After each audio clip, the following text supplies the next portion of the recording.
So hey everyone, welcome back to another quick and interesting tutorial. Where in this quick tutorial we're gonna discuss how you can render the images from the Blender software, the blend images that, or the 3D model that you have been prepared on Blender. You can extract or render a image through that sources. So first of all you need to do is to just simply open the Blender on whatever device that you have been using. Either it could be a Windows device or a Mac device. For example, if I open it on my Windows device, now this is the Blender homepage and this is the object I created of which I want to render the image. If you use the Blender, you all have been familiar with this.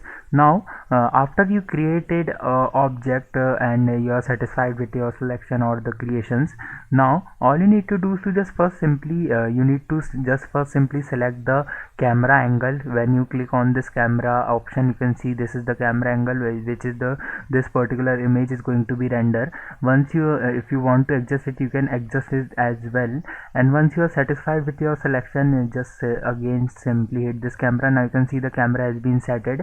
Now to render the image, you're gonna see on the left top corner you're gonna find this option of render. Just simply click there, and here you're gonna see this option of render image. When you click there, now this is the rendered image. It may take some time in your case if you are rendering a big project. Currently it is a small class, so it doesn't take a lot time. So by this method you can easily render an image, and you can save this image as well via this option. So by this method you can easily render the image of your 3D object from Blender. Alright, so that's it for this tutorial. I hope this video will be helpful for you. Make sure to hit the like button and subscribe button for having such more helpful and interesting tutorials. See you in the next one. Take care.